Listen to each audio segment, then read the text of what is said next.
अगर आपको वीडियो अच्छा लगे तो लाइक करें, शेयर करें और चैनल को सब्सक्राइब करना ना भूलें। हवा की दिशा सिद्धांत को अपने साथ उस आइलैंड पर आगे ले जा रही थी। उस आइलैंड पर दूर दूर तक कुछ भी नजर नहीं आ रहा था। एक पल के लिए सिद्धांत को लगा कि जैसे उस आवाज ने उससे झूठ बोला हो। सिद्धांत किसी रेगिस्तान में पानी की तलाश करते हुए आदमी की तरह नजर आ रहा था। उसके हाथ में अपनी तलवार थी, मगर उसे चलाने के लिए कोई भी दुश्मन नजर नहीं आ रहा था। रात से दिन होने वाला था, मगर उसे अभी तक कोई महल नजर नहीं आया। सिद्धांत के पैर इतने थक चुके थे कि वो एक कदम भी आगे नहीं बढ़ सकता था। अचानक से उसे बहुत तेज प्यास लगने लगी। इस बार वो सच में पानी की तलाश में यहां वहां घूमने लगा। कुछ देर में उसे एक नहर की आवाज आई। सिद्धांत ने तुरंत अपने कदम उस नहर की तरफ बढ़ाए। उसके पास पहुंचते ही सिद्धांत पैरों पर बैठकर अपनी प्यास बुझाने लगा। अचानक से उसे पानी से कदमों की आवाज सुनाई दी। सिद्धांत ने तुरंत अपना मुंह साफ किया और हाथ में तलवार लेकर तैयार हो गया। अगले ही पल उसके सामने एक आदमी भागते हुए आया और उससे टकरा गया। सिद्धांत ने अपनी तलवार हवा में घुमाई और उस आदमी पर वार करने ही वाला था कि तभी वो आदमी चक्कर खाकर सिद्धांत के पैरों पर गिर गया। सिद्धांत ने जब उस आदमी को सिद्ध किया तो उसने देखा कि उसके चेहरे पर कई घाव थे। इतना ही नहीं, उस आदमी के बदन पर जो कपड़े थे वो किसी डाली की तरह लटक रहे थे, क्योंकि वो इतना पतला जो था। आदमी के होंठ पूरी तरह से सूख चुके थे और उनसे खून बह रहा था। जब सिद्धांत ने उसके पैरों की तरफ देखा तो पाया कि वो जंगल में नंगे पैर ही दौड़ रहा था। सिद्धांत समझ गया कि उसके सामने बेहोश पड़ा आदमी कोई खतरनाक इंसान नहीं है, इसलिए उसने तुरंत झुककर नहर से पानी हाथ में भरा और उस आदमी को पिला दिया। कुछ ही देर में वो आदमी होश में आने लगा। जैसे ही उसकी आंखें खुली, वो सिद्धांत को देखकर बहुत घबरा गया और वहां से भागने की कोशिश करने लगा, मगर तभी सिद्धांत ने उसे पकड़ लिया और उसके कंधे पर हाथ रखते हुए बोला, कौन हो तुम? इस तरह से डरकर क्यों भाग रहे हो? सिद्धांत ने उससे पूछा, मगर वो आदमी तुरंत यहां वहां देखने लगा। उसने अपने होठों पर उंगली रखते हुए सिद्धांत को शांत रहने को कहा। अगले ही पल उसने सिद्धांत का हाथ कस के पकड़ा और उसे खींचते हुए कहीं ले जाने लगा। सिद्धांत चौंकते हुए बोला, अरे ये तुम मुझे कहां लेकर जा रहे हो? मगर वो आदमी रुका नहीं और कुछ ही देर में वो दोनों एक गुफा में जाकर बैठ गए। भागने के कारण उस आदमी की सांस फूल चुकी थी। वो अपनी सांस कंट्रोल करते हुए बोला, तुम कौन हो? इस जादुई जगह पर कैसे आ पहुंचे? पिछले 1 साल से कोई भी जीवित आदमी इस जगह पर नहीं आया है। उसकी बात सुनकर सिद्धांत की भौहें उसके माथे पर चढ़ गईं। मैं यहाँ पर बहकर आया, मगर तुम यहाँ क्या कर रहे हो? इस तरह किससे भाग रहे थे? सिद्धांत ने अपना सवाल पूछा।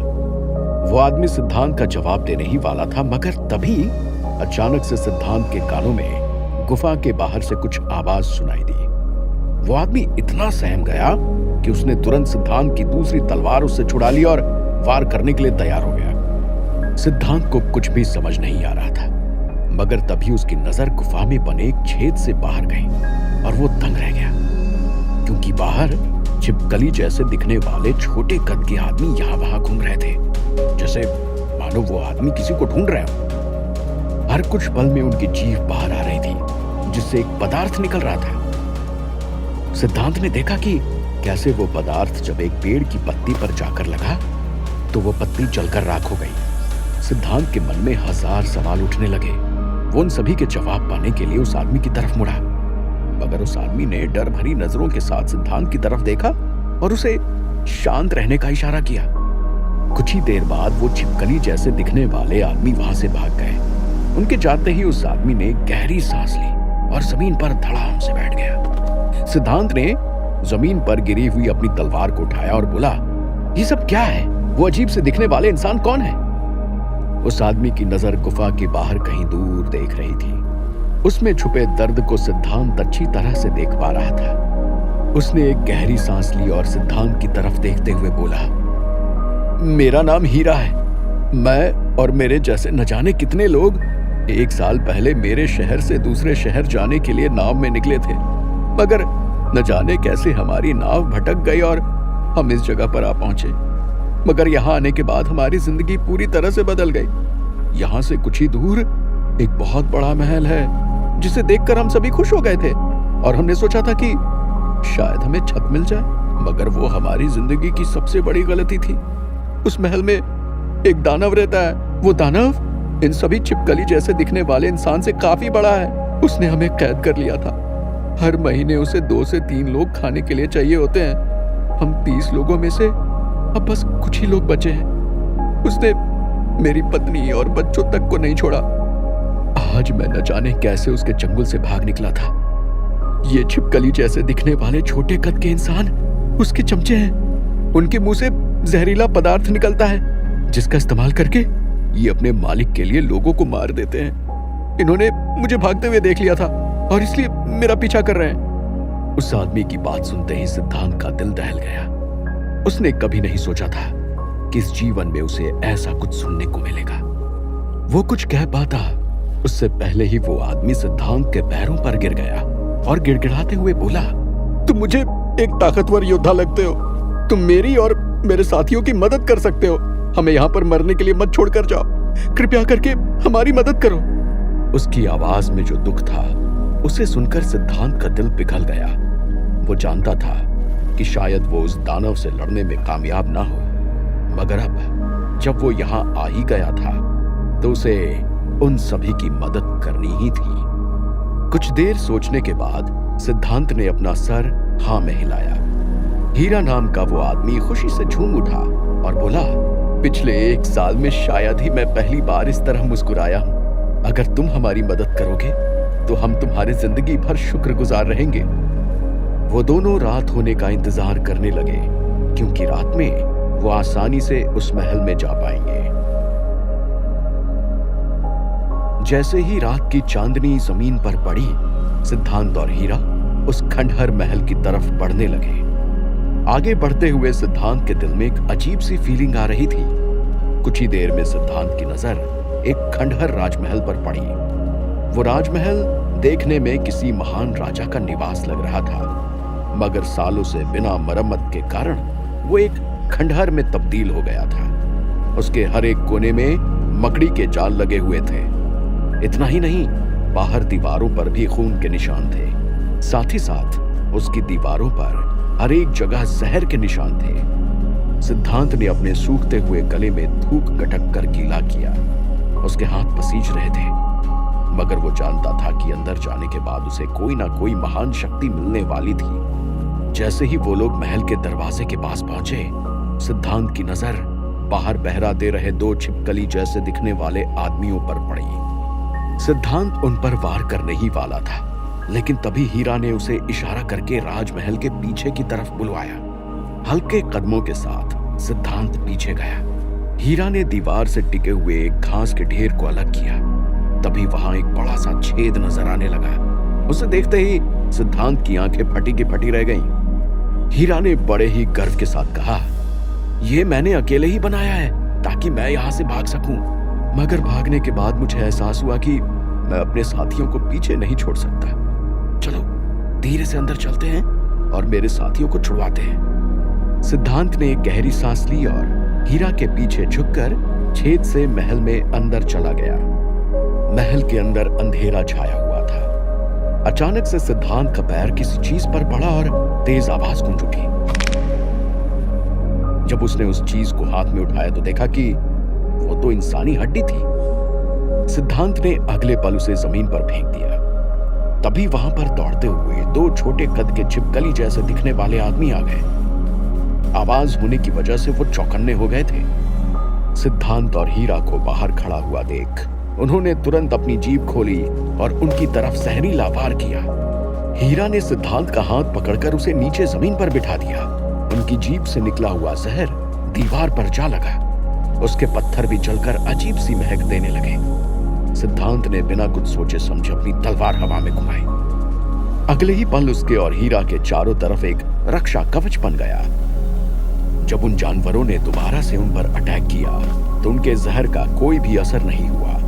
ये देखते ही वो जानवर गुस्से से आग बबूला हो गए और सिद्धांत की तरफ भागते हुए आए। सिद्धांत ने अपनी एक तलवार हीरा को थमाई और दूसरी तलवार से उन जानवरों पर वार करना शुरू कर दिया। वो जानवर बहुत ही खतरनाक थे। वो दीवार पर भी चल सकते थे। दोनों तरफ से वो आगे बढ़े, मगर हीरा भी कोई कम ताकतवर नहीं था। जहां सिद्धांत एक तरफ एक जानवर से लड़ने लगा, वहीं दूसरी तरफ हीरा भी अपनी युद्ध कला दिखाते हुए दूसरे जानवर से लड़ने लगा। कुछ ही देर में उनके दुश्मन जमीन पर अपनी जान खोकर पड़े हुए थे। हीरा सिद्धांत को इशारा करते हुए आगे ले आया। थोड़ी ही देर में वो दोनों उस महल के कारागृह में पहुंच गए। जैसे ही कदमों की आवाज आई, सभी जेल में बंधे हुए लोग डर से आवाज निकालने लगे, क्योंकि उन्हें नहीं पता था कि अगली बारी किसकी थी। मगर तभी उन्हें अपना साथी हीरा नजर आया। हीरा के चेहरे पर मुस्कान देखकर वो सभी चौंक गए। सिद्धांत ने हीरा को इशारा करते हुए कुछ कारागृह को खोलने को कहा और बाकियों को खोलने में वो खुद लग गया। चंद मिनट में हीरा के सारे साथी कारागृह से बाहर निकल चुके थे। हीरा ने उन सभी को महल से भागने का इशारा किया।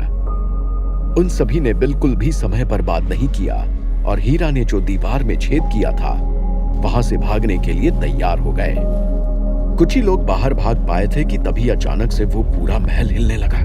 सिद्धांत को ऐसा लगा कि वो फिर से ट्रोल का सामना करने वाला था, मगर वो ये नहीं जानता था कि इस बार वो जिस दानव से भिड़ने वाला था, वो उस ट्रोल से भी खतरनाक था। वो राक्षस आ गया, भागो, अपनी जान बचाकर भागो। हीरा के साथी डर के कारण घबराने लगे। हीरा उन सभी को शांत करने की कोशिश कर रहा था, मगर तभी अचानक से हवा में उड़ता हुआ कोई गिलगिला पदार्थ आया और उसने महल से बाहर निकलने का वो छेद बंद कर दिया। ये देखते ही वो सभी घबराकर चिल्लाने लगे। जब सिद्धांत ने मुड़कर देखा तो उसकी आंखें फटी के फटी रह गईं, क्योंकि उसके सामने 10 फीट से ऊंची एक बड़ी छिपकली खड़ी हुई थी। मगर वो छिपकली एक इंसान के रूप में थी। यही वो दानव है जिसने हमें 1 साल से यहां कैद कर रखा है, हीरा ने सिद्धांत को बताया। सिद्धांत अपने खुले हुए मुंह से उस दानव को देख रहा था। उसका सर बिल्कुल छिपकली जैसा था, मगर धड़ इंसान का था। उस बड़ी छिपकली ने अपना मुंह खोला और कमरे में मौजूद सभी इंसानों के ऊपर अपना जहर उगल दिया। पिछली बार की तरह इस बार भी सिद्धांत ने अपनी तलवार हवा में घुमाई और उस जहर से बचने के लिए एक कवच बना लिया। मगर इतने सारे लोगों को एक साथ बचा पाना आसान बात नहीं थी। सिद्धांत उस कवच को टूटने से रोक रहा था, मगर उसकी इतनी ताकत जा रही थी कि कुछ ही देर में उसकी नाक से खून बहने लगा। सिद्धांत ने हीरा को इशारा किया और उससे कहा कि वो उसकी दूसरी तलवार की मदद से बाहर निकलने के लिए छेद को खोलने लगे। जैसे ही उस विशाल काय दानव ने ये देखा, वो अपनी भारी कदमों के साथ उनकी तरफ बढ़ने लगा। बाकी सभी हीरा की मदद करने लगे। वो दानव उनके बहुत करीब पहुंच ही गया था कि तभी अचानक से वो छेद खुल गया। एक एक करके वो सभी बाहर भागने लगे। तभी अचानक से वहां अनगिनत छोटी छिपकलियां आ गई। वो दीवार पर चढ़कर उन सभी लोगों की तरफ बढ़ने लगी। सिद्धांत की सांस फूल चुकी थी। उसे समझ नहीं आ रहा था कि आखिर वो उन सभी को कैसे बचाएगा। क्या होगा आगे? सिद्धांत उन लोगों को बचा पाएगा? क्या वो इतने भयंकर दानव को मार गिरा देगा? क्या उसको और ताकत मिल जाएगी? क्या वो आर्यन को रोक पाएगा? क्या दुष्यंत गुफा में अंदर जाने का रास्ता ढूंढ लेगा? कौन से नए खतरे सिद्धांत का इंतजार कर रहे थे? जानने के लिए सुनते रहिए। अगर आपको वीडियो अच्छा लगे तो लाइक करें, शेयर करें और चैनल को सब्सक्राइब करना ना भूलें।